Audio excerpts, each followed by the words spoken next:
बिस्मिल्लाहिर्रहमानिर्रहीम। अस्सलाम वालेकुम। आपका दोस्त सलमान हैदर। दुआ है परवरदिगार से कि उसने आपको और आपके अहले खाना को अपनी हिफ्ज़ व अमान में रखा हुआ। 4 रोज़ कबल फैसल वावडा की जो प्रेस कॉन्फ्रेंस थी, कितनी झूठी थी, कितनी जिसे कहते हैं कि इख्तरा पर मबनी थी, कितनी प्लांटेड थी। उसके कुछ ठोस और मजबूत सबूत सामने आए। वो फैसल वावडा जो ये कह रहा है कि शायद अरशद शरीफ का आईपैड, आईफोन, लैपटॉप ना मिले, वो कैसे दस्तयाब हो गया, उससे कौन सी चीज़ें निकली, उससे मुतलिक भी आपको कुछ चीज़ें बतानी। वो फैसल वावडा जो कह रहा था कि मैं आखिरी रोज़ और आखिरी दिनों तक उनके साथ राब्ते में था, उनका बिल्कुल प्लान था पाकिस्तान आने का, वो कहाँ से झूठ और इख्तरा पर मबनी कुछ बहुत अहम तरीन एविडेंस इस वक्त है जो आपके साथ डिस्कस करना बहुत ज़्यादा ज़रूरी है। आज के इस लॉन्ग मार्च का तीसरा दिन, सादोकी का इमरान खान साहब का खिताब, कोई शक नहीं मोहतात खिताब था, लेकिन यह तय हो गया अपने पूरे खिताब में इमरान खान साहब ने कहीं से भी शहबाज शरीफ, कहीं से भी मरियम, कहीं से भी नवाज शरीफ, कहीं से पूरी पीडीएम, किसी को भी अपने मद्दे मुकाबिल नहीं गर्दाना, कहीं से उन्हें डिस्कस नहीं किया। सिर्फ और सिर्फ इस्टेब्लिशमेंट, जी हाँ, उनको ही अपना हरीफ कंसीडर कर रहे हैं इमरान खान साहब, उनको ही अपना मुखातिब कंसीडर कर रहे हैं इमरान खान साहब। मैं किस बना पर कह रहा हूँ, कौन सी चीज़ें हैं, सुप्रीम कोर्ट में से कौन सी अच्छी खबर आने वाली है और सुप्रीम कोर्ट ने किस बात का नोटिस लिया है, उसकी भी कुछ डिटेल्स हैं, वो भी आपके सामने शेयर करनी है। और कुरम एजेंसी, उसका भी डिटेल आपको बता दूं, तो एक के बाद एक चीज़ें आपके सामने रखता हूँ। तो सबसे पहले मैं कुरम एजेंसी के हल्का ही बता दूं, हल्का NA-45 इमरान खान साहब का यहाँ इलेक्शन हो रहा है जी, और मलिक जमील साहब हैं, जमीयत उलमा इस्लाम, मौलाना फजलुर रहमान साहब के, इनके दरमियान गैर हतमी गैर सरकारी नतायज के मुताबिक इमरान खान साहब की यहाँ जीत यकीनी है। नतायज के आने का सिलसिला शुरू हो चुका है। इमरान खान साहब इब्तदा के ही 15 तकरीबन 1,90,000 के करीब इधर वोटर्स हैं, उसमें ही इमरान खान साहब लीड पकड़ते हुए नजर आ रहे हैं। यानी जो एक वोटिंग और रेफरेंडम सड़कों पर होता हुआ नजर आ रहा है ना GT रोड पे इमरान खान साहब की लॉन्ग मार्च की शक्ल में, वो ही बैलेट के जरिए भी, जी हाँ, वो ही बैलेट के जरिए कुरम में भी नजर आ रहा है। इसी ये जहन में रखिएगा। कुरम का नतीजा, फैसल वावडा की प्रेस कॉन्फ्रेंस, कुरम का नतीजा DGISPR की प्रेस कॉन्फ्रेंस, कुरम का नतीजा शहबाज शरीफ साहब की यूट्यूबर से का गुफ्तगू, कुरम का नतीजा परवेज़ रशीद साहब की गुफ्तगू, कुरम का नतीजा राना सनाउल्लाह की गुफ्तगू, हर एक का जवाब है अवाम की तरफ से। ठीक है, इसको आपने ज़रूर जहन के अंदर रखना है। तो बहरहाल मैं आगे दिगर डिटेल्स की तरफ चल जाता हूँ। तो मैं कुरम की तरफ से मैं आपको पहले ये खुशखबरी सुना दूँ कि आज ज़िमनी इंतखाब है नेशनल असम्बली का, वहाँ इमरान खान साहब लीड करते हुए नजर आ रहे हैं। रात को मैंने आपको बताया था कि एक मीडिएटर की ज़रूरत है। मौजूदा हालात में वो मीडिएटर उस तरह से नज़र नहीं आ रहा है जिस तरह मैंने साहब का मिसालें दी थी, चौधरी निसार साहब की शक्ल में दी थी कि पिछले हुकूमत में चौधरी निसार साहब होते थे, वो मीडिएटर का किरदार अदा कर लेते थे।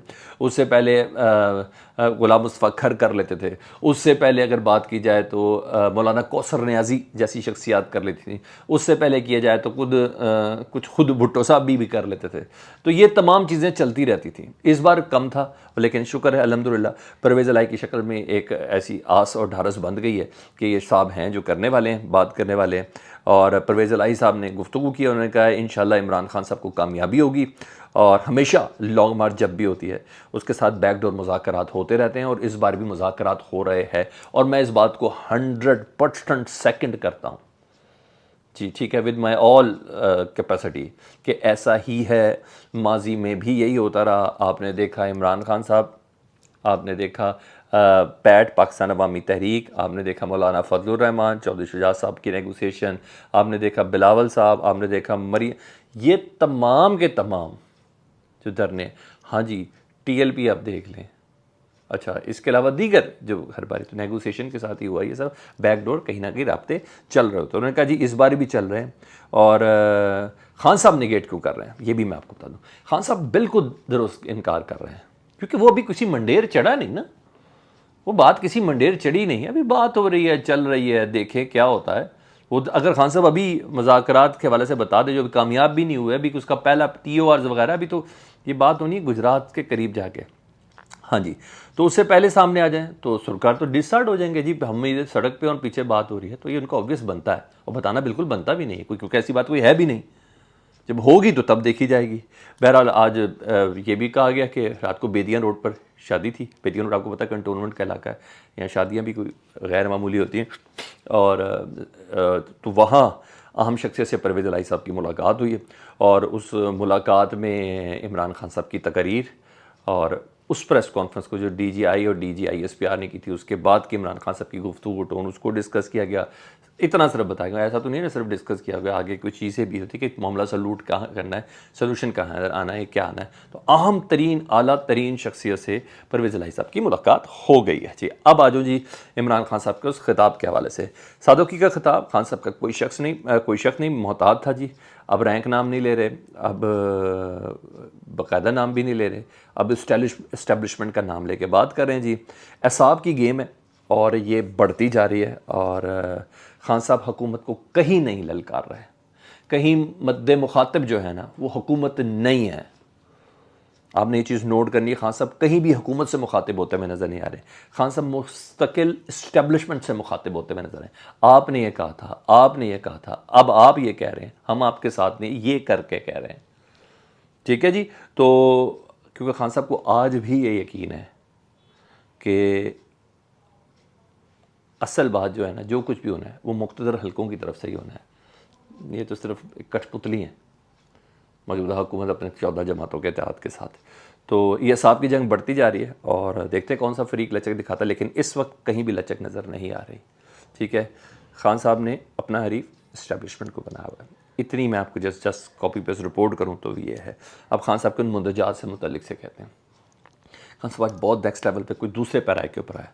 उन्होंने कहा हम अल्लाह से दुआ करते हैं कि जब हमारा वक्त आखिरी आए ना तो अरशद शरीफ जैसी शहादत की तरह हो।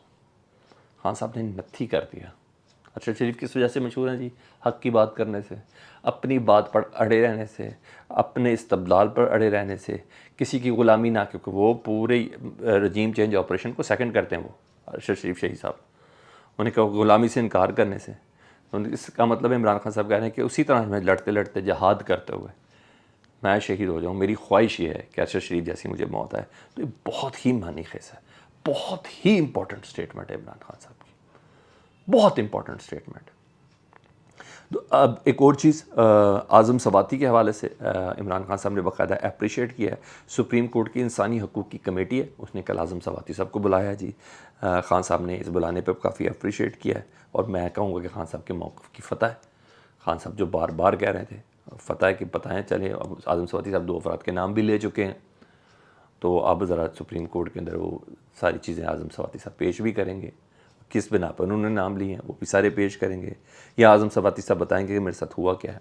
अब इस सैनिक कमेटी के बाद may be possible Umar Ata Bandial साहब सो मोटो एक्शन ले लें, किसी कमीशन का क़याम कर दें, तो बहरहाल कल कुछ होने वाला और बड़ा और तगड़ा होने वाला जी, ये मैं आपको बता दूँ।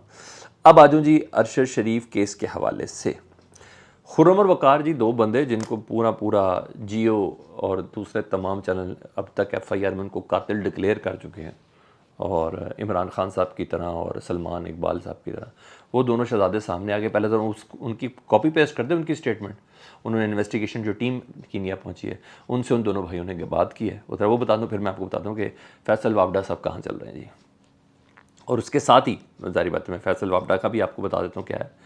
सीनियर सहाफ़ी अरशद शरीफ कत्ल केस की तहकीकात के लिए पाकिस्तानी अफसरान ने फायरिंग के वाक़े में मोजज़ाना तौर पर बच जाने वाले कराची के शहरियों वक़ार अहमद और खुर्रम अहमद से कीनिया में पूछगछ की है। पाकिस्तान की तहकीकाती टीम ने दोनों भाइयों खुर्रम अहमद और वक़ार अहमद से वाक़े से मुतल्लिक़ सवालात किए हैं। वक़ार अहमद ने बताया है कि किसी दोस्त ने अरशद शरीफ की मेज़बानी का कहा था, यानी मुश्तरका हमारे दोस्त थे, उन्होंने अरशद शरीफ की मेज़बानी का कहा था। अरशद शरीफ मेरे गेस्ट हाउस में पिछले 2 माह से क़याम पजीर हैं, 2 माह से, यानी कोई लंदन वंदन नहीं थे वो, ये ज़हन में रखिए। यहाँ से गए थे दुबई और दुबई से सीधा वो पहुँचे थे कीनिया में जी। 2 माह से क़याम पजीर थे। नैरोबी से कबल अरशद शरीफ से सिर्फ एक बार खाने पे मुलाकात हुई थी, जब वो आए थे उससे पहले सिर्फ एक बार ही मेरी मुलाकात हुई थी। ये वक़ार साहब कह रहे हैं जी। वक़ार अहमद ने बताया कि नैरोबी से बाहर अपने लॉन्च पर अरशद शरीफ को खाने पर मैंने मदऊ किया था। वाक़े के रोज़ अरशद शरीफ ने लॉन्च पर साथ खाना खाया था। खाना खाने के बाद अरशद शरीफ मेरे भाई खुर्रम के साथ गाड़ी में निकले थे। आधे घंटे बाद गाड़ी पर फायरिंग की इतला मिली हमें। अब खुर्रम से क्या बात हुई, ये तो वक़ार की स्टेटमेंट थी ना, वक़ार ने तो छोड़ दिया, खुर्रम और अरशद शरीफ साहब गए। ठीक है जी। खुर्रम ने बताया कि लॉ से निकलने के बाद तकरीबन 18 किलोमीटर का कच्चा रास्ता था, जो आमतौर पर हमने देखा फार्म हाउस में मेन सड़क पे से पहले कच्चे रास्ते होते हैं जी, इसलिए उनको फार्म हाउस कहते हैं। कच्चा रास्ता था और फिर सड़क शुरू होती है। सड़क शुरू होने से थोड़ा पहले कुछ पत्थर रखे हुए थे। पत्थरों को क्रॉस करने पर ही फायरिंग हो गई। फायरिंग से खौफजदा होकर हमने गाड़ी भगा दी। ठीक है। वकार अहमद ने तहकीकाती टीम को बताया कि खुर्रम फायरिंग के वाक़े के दौरान मौजज़ाना तौर पर महफूज रहे हैं। अरशद शरीफ के ज़ेर इस्तेमाल आईपैड और मोबाइल फ़ोन ये कीनिया पुलिस के हुक्काम के हवाले कर दिया गया है। दोनों भाइयों ने पाकिस्तानी तहकीकाती अफसरान को बताया कि अरशद शरीफ नैरोबी मुंतकिल होने का सोच रहे थे और इसके लिए इन्होंने वीज़े की मुद्दत भी बढ़वाई थी। ये तो मैंने आपको स्टेटमेंट कॉपी पेस्ट कर दी थी। इसका मतलब ये है तहकीकाती टीम के सामने खुर्रम और वकार के इस बयान के बाद कि अरशद शरीफ 2 माह पहले आए थे। जो कहा था ना किसी ने भेजा है उनको, वहाँ से गए हैं, नहीं, वो पूरा उधर तय करके नैरोबी गए थे। ठीक है, किसी ने ट्रैप करके उधर ले गए, पूरा तय करके वहाँ गए थे, वहाँ फील्डिंग खड़ी हुई है, मतलब लंदन नहीं थे। अच्छा, 2 माह से उधर गेस्ट हाउस में रह रहे थे।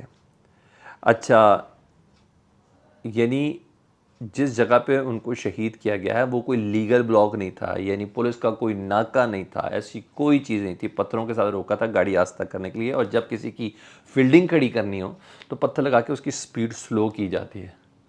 ठीक है, कच्चे के इलाके में किसी किस्म का कोई नाका नहीं था। मतलब यह है कि अरशद शरीफ साहब की रेकी की जा रही थी, ये टारगेटेड काम था, उनको टारगेट करके ही मारा गया है। अच्छा, और कच्चे के इलाके में इसलिए मारा गया ताकि किसी किस्म के शवाहिद भी ना मिले, सीसीटीवी फुटेज भी ना मिले, कोई यानी शाहिद भी ना मिले, ये तमाम चीज़ें थीं। आईपैड और आईफोन कीनिया पुलिस के हवाले हैं। तो इसका मतलब है फैज़ल वावडा कह रहे थे कि वो आईपैड और आईफोन, उनका लैपटॉप कभी भी नहीं मिलेगा, तो भाई वो कीनिया पुलिस के हवाले हैं और अब पाकिस्तानी हुकाम को कीनिया पुलिस दे देगी। एक झूठ। दूसरा, अरशद वापस आना चाह रहा था, ये फैसल वावडा साहब ने कहा था। खुर्रम और वकार कह रहे हैं कि वो वापस नहीं आने चाह रहे थे जब तक हालात दुरुस्त ना हो जाएं, इसलिए उन्होंने अपना वीज़ा भी एक्सटेंड करवाया था। वो बल्कि नैरोबी मुंतकिल होने का सोच रहे थे। तो हर लिहाज से फैसल वावडा की प्रेस कॉन्फ्रेंस प्लांटेड नज़र आ रही है, कहे हुए अल्फाज, छापे हुए अल्फाज देते हुए नज़र आ रहे हैं, और अब उनको बहुत ज़्यादा कीड़े नज़र आ रहे हैं, सांप भी नज़र आ रहे हैं, बिच्छू भी नज़र आ रहे हैं, ख़ास भी नज़र आ रहे हैं, आम भी नज़र आ रहे हैं। तो ये केस मंडेर चढ़ेगा इंशाअल्लाह ताला। अब पूछेंगे ना हम लोग कि वो आईफोन और आईपैड का रिकॉर्ड क्या है, क्या चीज़ें, बहुत सी चीज़ें सामने आ जाएंगी। ये अपडेट थी, फीडबैक से मुतल्लिक दुआ कीजिएगा। अपना बहुत ख्याल रखें। अल्लाहुम्मा सल्ली अला मुहम्मदिन व आले मुहम्मद।